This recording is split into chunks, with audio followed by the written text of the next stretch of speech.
back to Wind Down with Books with your girl Kay. I'm sorry for the 1 day delay, guys. I've been busy. Thank you guys for all the support. Today we are reviewing The Silent Patient. I already have my wine. Before we start the book review, I want to shout out Mayosha. She requested Fly Girl by Omar Tree. Then we have Paige popping the tags because they Clarence Williams requested The Loud and Voice by Abby Dare. And then we have Kamora Phelps requested Queenie. So I've ordered all of these books. Amazon tripping. I haven't got my package yet, guys, so it's going to be a delay in some of the book reviews because I haven't read the book yet, but they're coming. I received all your requests. Drop all the requests that you want me to do for the book reviews. I will get to them. If I don't have the book, I will order the book. I will read the book, and I will bust out that review. But anyways, I hope you guys are having a good, what is today? Tuesday. Enjoy the Tuesday. And let's get into the review. So, The Silent Patient. Before I even start, I gotta take a sip.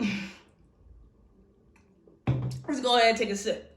If you read this book, then you know how good this book is, but you know how freaking crazy it is, guys. I have my notes because I read this book last week, so I don't remember everything. So I'm about to get to it, guys. All right. So the book has two main characters, right?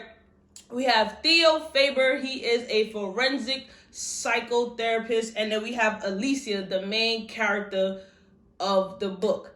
So I'm going to explain who Theo is and who Alicia is, and then I'm going to go through the synopsis of the book, and then we're going to get into how freaking crazy it is, guys. All right? Okay, so Theo, again, he's a forensic psychotherapist. So as a child, Theo was physically, mentally, spiritually neglected and abused by his father. His mother was present, but she could not protect him. You know, you have those relationships where the father is the breadwinner, he is the provider. Unfortunately, his mom didn't have, I don't want to say she didn't have enough strength, because that's the wrong wording to use. But the mother, unfortunately, didn't have her own financial stability to leave with Theo for a better life. And, you know, in the book, it seemed like she was secure and she was content with the father. But, you know, battered woman syndrome is real. That's why a lot of women stay in abusive relationships. So Theo had to deal with that as a child. He wasn't, in the book, attractive to say. He was a shy kid. He stayed to himself. He was very smart. He could be seen as boring. As he grew up, he went to therapy. He got help. He grew some confidence. He became, from his therapy sessions, he wanted to become a therapist. He dealt with his problems, which I thought was phenomenal, because a lot of men, a lot of women don't go to therapy just because of the stigma of it. For the most part, what else did I write? So Theo's also dealing with his wife. Right? He married a outgoing, she works in theater. She's an up-and-coming actress, you know, B-C list. And for the most part, she's cheating on Theo. And it's crazy because a outgoing woman like her, Kathy, to be matched with Theo was kind of a disaster from the beginning in a way, because Theo brought no excitement to her life, and she's a woman that's, you know, she needs to be stimulated all the time, and Theo was boring, so he wasn't doing that for her, so she stepped out on her man. I don't condone that, but you know how it go. Her needs weren't being met. So Theo follows his wife on multiple occasions and finds out that, you know, his wife is cheating on him. He comes to the conclusion that he's gonna leave her. He go back to the house. She comes in. He got his whole speech ready, and then decides that, nah, I can't leave her. You know, I'm not gonna find nobody else. I'm gonna just stay with it.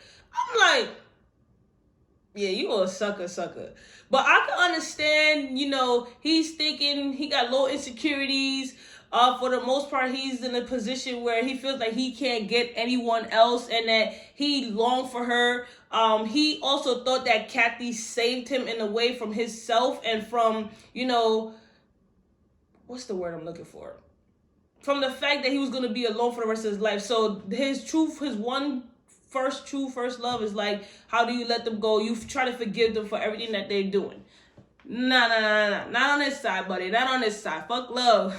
Fuck love. Now, let me stop. So, anyway, we have Alicia. So, Alicia, her shit, I need to take a sip. So, Alicia has been dealing with shit since she was a little girl, right? So for the one part, when she was small, her mother strapped her in the back of the seat. Her mother drove their car, her mother in the car, into a red brick wall. The mother died. Showed no emotion, no nothing. Strike one, right? She dealt with that. Her mother tried to kill her and ended up killing herself ultimately. Then, two, her father was emotionally abusive towards her. Her father didn't love her. Her father had no physical connection to her. Her father was so upset that the mother died in a car crash instead of Alicia. Drink to that. Alicia had to deal with the father screaming that at her, and he ultimately broke her heart. The man that's supposed to protect her, be her provider, don't give a damn about her. He's mad that his true love died in a car crash, right? So she's traumatized, she's angry, she's upset. This has happened as a child. She has nobody to love her. Mental illness ran in her family. It started with her mom. Then on top of that, started with her dad, because the dad then committed suicide. Like the mom did, he hung himself. So she was kind of doomed. She didn't come from a loving, supportive household. She had the parental figures that needed to nourish her. She didn't have any of that. All she had was hate and resentment that was towards her, and she didn't even do nothing. So she was lonely. She was unhappy. She, as she grew up, she became a painter. She was very good at painting. She married a man named Gabriel. She thought Gabriel saved her. You know, she worshipped Gabriel. She wanted to be with Gabriel for the rest of her life. There's nothing that she wouldn't do for Gabriel. She wanted to please him. But you know, it was all a front, because she was just substituting the love that she needed to obtain from her father to Gabriel, and it was just like, I kind of thought before I was reading this part that they were like one and the same. That's what I'm thinking as I'm reading the book. Right? So that was that. Give me a second. All right, cool. I got my notes here, guys. All right, so anyways, here's the synopsis of the book. You got the feel of the characters. You understand what the characters are going through, right? Let's get to the real shit. So Alicia is currently in a mental institution because she was found guilty of murdering her husband, Gabriel, right? Mind you, I just said she worshipped him and everything. She was found guilty of murdering her husband. Here is the kicker. So everybody knew that her and Gabriel was in a loving relationship. The week before she allegedly murdered him, she was due to host a art gallery, right? So the kicker is, when they was found, she was found with the weapon at her feet. It was a gun, a pistol used. He was shot multiple times, tied up to a chair with wires, right? When the authorities arrested her, she didn't utter a word. The day Gabriel was killed, guys, that was the last day Alicia spoke any words. When the authorities questioned her, she said nothing. She showed no emotion. She showed nothing. So because she was during the trial, the only evidence that they had was the gun. So obviously they thought it was her. She was deemed unfit to fit trial. So she got sent to a mental institution. There at the mental institution, she didn't say anything. She hasn't spoken, nothing. The staff there deemed her to be an uncooperative bitch, stubborn, she's selfish, everything that you could think of a person, they pushed it onto her, cast her aside. They didn't want nothing to do with it. She received no real help. No one really wanted to help her. No one wanted to get down to the reason why she did not speak. Then here comes Gabriel on his high horse. So in the beginning of the book, I'm trying to figure out, before I say that, right? So I said Gabriel. Theo. So in the beginning of the book, Theo is obsessed with Alicia. He's obsessed. I can't speak today. He is obsessed with her not speaking. He wants to know why. He thinks that he could save her. He thinks that he's her knight in shining armor, right? So Theo decides that he's gonna quit his job, apply for the opening position of a psychotherapist at the institution that she is staying in. It's also an international book. I think it takes England, London, one of them, right? So he gets the job and he's just super excited. So first of all, I'm like, hold on. My brain started going, why are you so excited? I'm thinking, all right, maybe he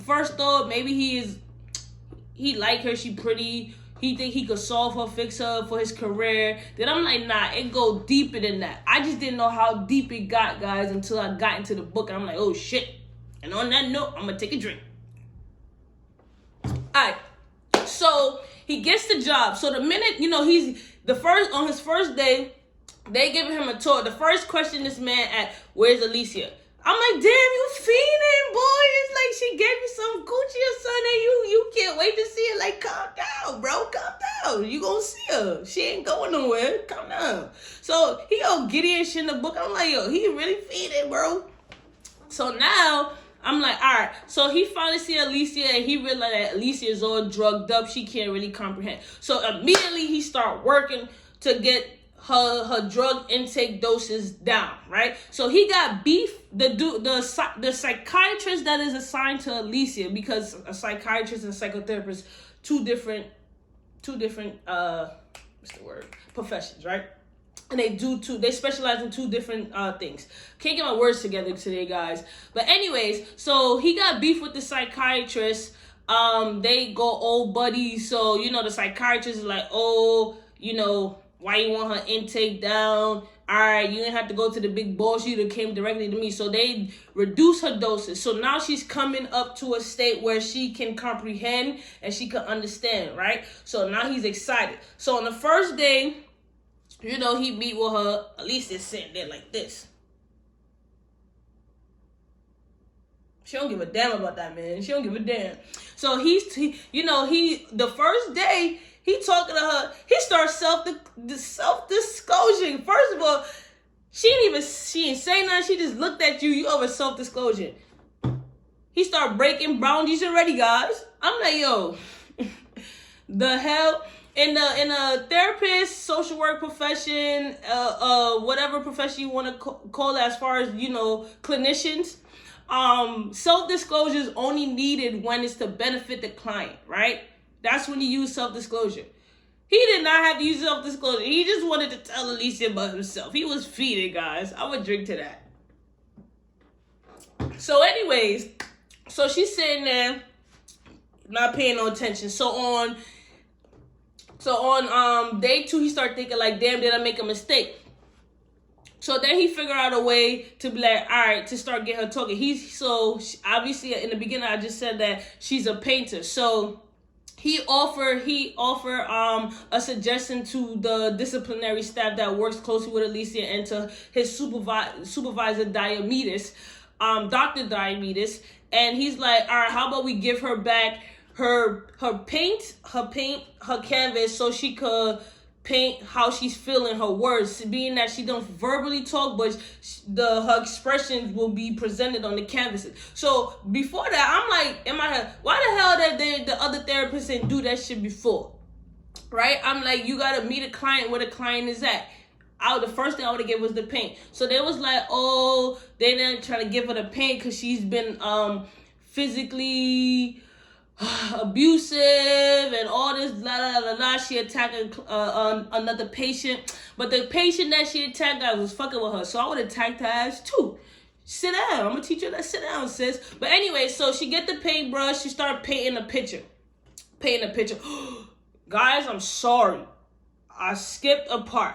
So before Alicia got sent to a mental institution, she painted a picture called I have to pronounce the words, a Greek terminology. Where that joint at?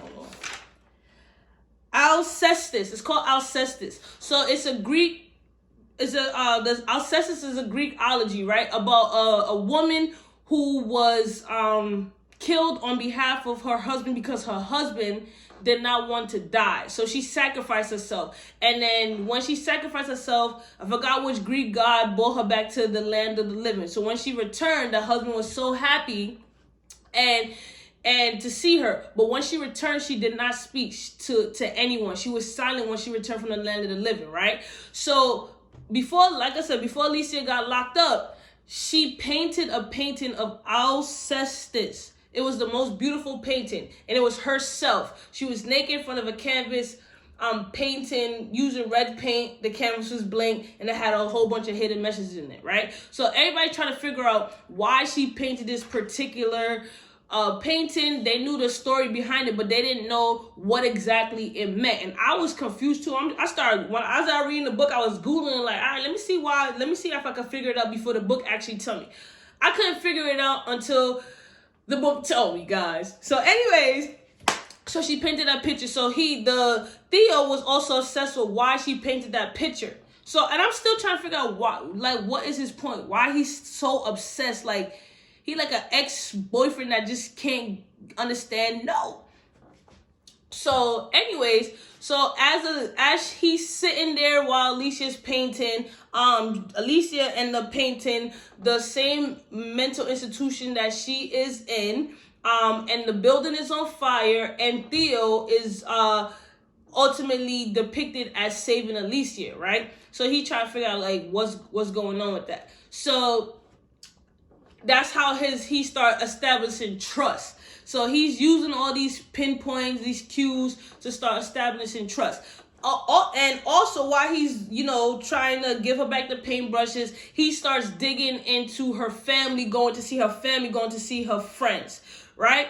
Mind you, he broke every protocol, every boundary. He's not supposed to do that. That's not his job. So my man was willing to sacrifice his license over Alicia. So as I'm reading, I'm like, nah, something ain't right. Like, you doing all that, sacrificing your job and your livelihood for someone who don't speak. Nah, it's not just a career thing. So my brain is turning. So when he goes to meet Alicia's cousin, the cousin tells her that Alicia father wished she was dead and wished the mother was alive. So he's like, oh, her father failed her. So he takes that information, goes back to a therapy session, states that, and Alicia looks up.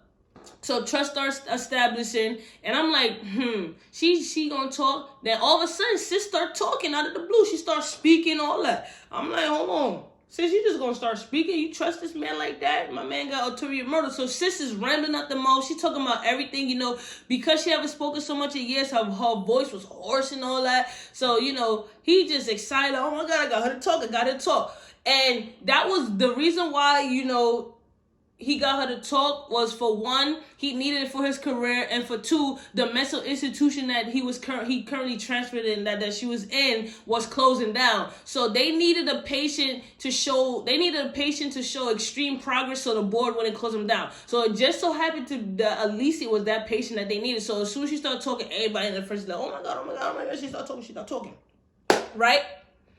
We're gonna pause there because I skipped something that's very important. So in their second session, Alicia, out of the blue, had attacked Theo. So she started stabbing him, trying to, claw his eyes out, all that. So it was just out of the blue, and everybody trying to figure out, why she attacked him. You're gonna know why she attacked him when I get into this shit, y'all. Drink. So now, she talking at the mouth. They start talking about family. He asked her questions, she asked him questions, filling each other up. Let me go jump right into it. So now, Theo is like, yo, why'd you kill your husband? Guys, drop in the comments and tell me why you think she killed her husband. Or did she do it? Did she not do it? What happened? So she started feeding him this you know what? Wait. She started feeding him this BS story, right? about why, you know, she killed her husband. She like, long story short, there was a guy that was following me. I told Gabriel that there was a guy following me. I told Gabriel that there was a guy that was standing outside the house. Nobody wanted to believe me. Everybody thought I was suffering from mental illness. I didn't feel safe. Every time I turned around, he was there. Every time I left, he was there. And every time I tried to prove it, you know, everybody just was lying. The cops didn't believe me. The neighbors didn't believe me. All of that. So I'm like, damn. So I'm like, all these people didn't believe you. Sis, did you make this shit up? Did you make this shit up? All right, I'm gonna pause right there. All right, so one of the main things that y'all need to know is that Alicia kept a diary. And in her diary, she detailed her whole life. She detailed everything that she went through, her relationship with Gabriel, and then the murder, right? So Alicia was also dealing with the fact that Gabriel's brother had physically assaulted her. Gabriel's brother was, I can't remember his name, but he was obsessed with her. He wanted her, and you know, Alicia confronted him. He attacked her, and she kept that shit to herself. Like, Alicia was the type that something occurred to her, she would just bottle it up. She wanted to protect the people that she loved, and she repressed everything. You know, she never healed from it, and everybody just labeled her as she's dealing with mental illness, she's crazy, she's unstable, all that, but nobody ever took the time to figure her out and sit down with her. And her husband was the same. You know, he didn't take that time to truly understand his wife. So she didn't have anybody. You know, the dude that was in charge of her art gallery also was obsessed with her paintings and was very demanding and possessive, and you know, she didn't have no real person in her corner. All right, let's move forward. So now, I mentioned the diary. So Alicia at one point had gave Theo the diary to read about her life. So he's reading about her life, you know, trying to understand what's going on and stuff like that. So let's fast forward now. So now, the story that she fed Theo about the murder is that the guy that was watching her came into the house. The guy tied her to a chair. The guy waited until her husband got home. When the husband got home, he hit him over the head, tied him to a chair. They was face to face. The guy ultimately was like, oh, you know, I want to save you. You're not good to her. I'm going to teach you a lesson, blah, blah, blah, blah, blah. Shot her husband 6 times in the face, right? So as I read that part, I'm like, damn, so she really didn't kill her husband. Why she didn't say anything? Why? But I'm like, it's not adding up. I'm like, from the painting to her silence, I don't believe this shit. And I was right not to believe that shit. Drink to that. Whew. All right. So as she's telling Theo the story, Theo's tensing up and he's acting funny. He moving funny. I'm like, yo, why you move? In my head, I'm like, yo, why you moving so funny? Like, your body language off. Like, she just told you why she didn't do it while the husband died, and you moving funny. So it ain't right. Right? So the pieces all start coming together. So let me break it down to y'all guys, because I don't want this video to be too long. So I told y'all in the beginning, his wife was cheating on him. So come to find out, he found out that his wife, Kathy, was cheating with, wait for it, Alicia's husband, Gabriel. He followed both of them.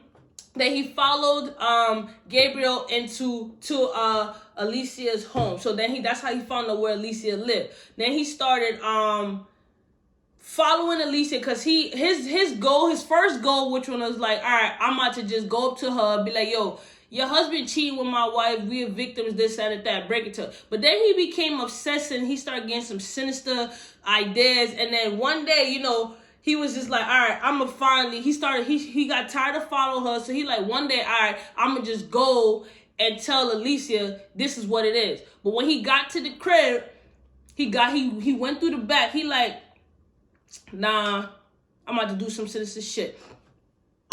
He break into the house. He had a knife. He had a knife to point it to her. And then, you know, he tied her up.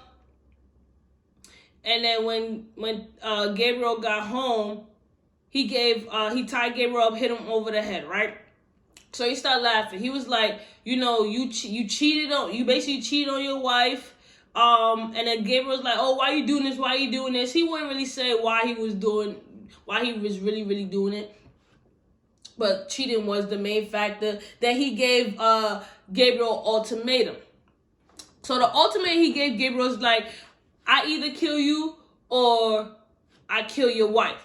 So Alicia's like, Gabriel, I don't want to die, but I love you, this, that, and the third. So Gabriel, Alicia thinking like, yo, this is my husband. My husband's going to die for me. Let me tell you what Gabriel did, y'all. Gabriel basically started crying. He a little bitch. He want to be authoritative and shit, but when he faced with the circumstance, he go like this. Look like this, right? He go, I don't want to die. So Alicia hear that shit like, the fuck you just say? So when she thinking like, yo, he about to save my life. This man said, oh, I don't want to die. So Alicia's like, oh, I'm about to die. So she's broken hearted, she's hurt, and it brings a feeling of how what her dad did to her, basically saying that, what she had an ultimatum to choose between Alicia and the mother, right? So she's feeling that pain. That pain has risen, and at that point, she is dead inside. She don't give a damn. So I'm thinking like, damn, Theo about to kill her. So Theo start laughing like, you see, Alicia, he don't really love you, and he drops the gun because the gun was actually a possession of Gabriel. Alicia had asked Gabriel to get rid of the gun. They hid the gun in the cabinet. Alicia, when Theo entered the home, Alicia went to go get the gun. Theo grabbed it from her. So that's how he got the gun. The gun was in play. So once Theo left the crib, this is Gabriel. Alicia, I love you. I'm sorry. Alicia don't hear that shit. So Alicia's gone. She's in a trance. So sis pick up the gun. Basically like, nah, you fucked up, bro. Shoot his ass. Boop, boop, boop, boop, boop, 6 times. I can't blame her.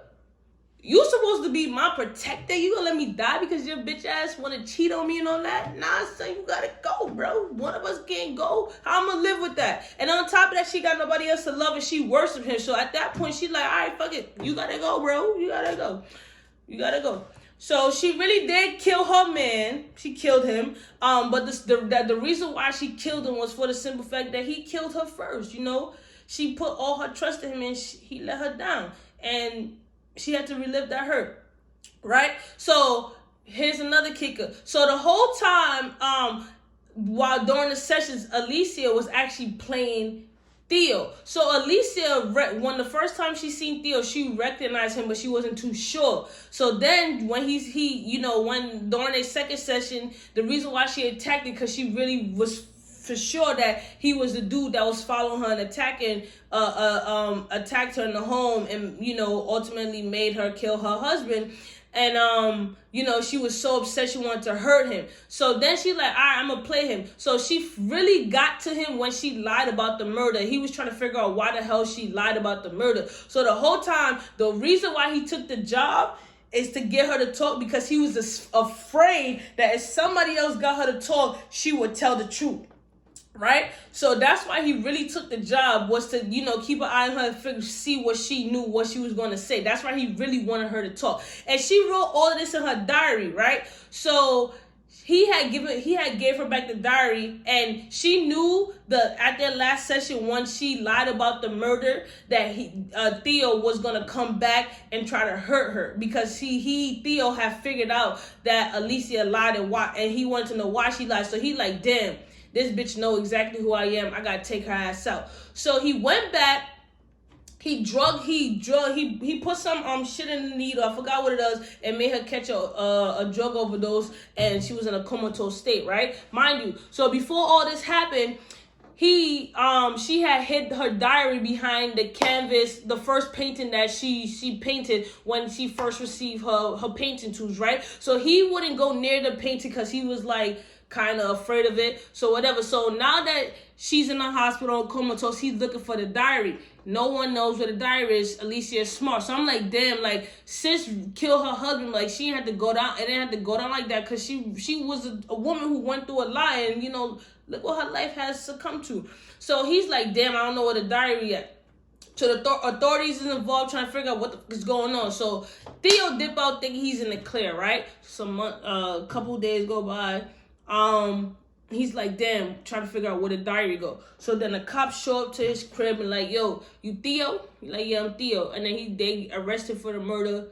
I don't think she died. She either died or she was still in a comatose state. One of them, I can't remember. But I know she's in the hospital and they got to him regarding her overdose. Cause before he overdosed her sticking with the needle, she wrote the truth in her diary. Like, I figured out, you know, who he is. I figured out that I wasn't crazy. Theo's the man that was watching my house. Theo's the man that made me kill my husband. Theo's the one who was going to kill me, this, that, and the third. So she wrote her truth before he did what he did. And I'm just like, I'm sitting there at the end of the book like, I knew this wasn't just as simple as it seemed. I knew he wasn't just obsessed with the case. There was a reason why. This book, I didn't spoil too much, guys. I will read this book over and over and over and over and over again. It is a phenomenal book. The countertransference from Theo was at an all-time high. If you don't know what countertransference is when a therapist is reflecting his feelings onto a patient. And he was doing just that, and it was strong, guys. It was at an all-time high. I love this book from every standpoint, especially to see like how a therapist could get caught up. It's a phenomenal book. It is a psychological thriller. I love this book. Again, I would read it over and over again. If you haven't read it, pick it up. It's so good. That's my review, guys. I'm sorry, like I couldn't talk today. It's just a lot going on. I was super excited to talk about this book. I have a few reviews coming. Again, the reviews that follows this one, being that I didn't get my book order from Amazon, I can't do any of the requested books yet. So I have a few reviews that I'm going to do first, and then I'm going to get into the requested reviews. I apologize. It's Amazon tripping, guys. But if you like the video, like, share, subscribe, drop a comment. Let me know what you think. Again, keep sending all your reviews. I will get to them eventually. I thank you guys for the support. And until next video, guys, I'm out.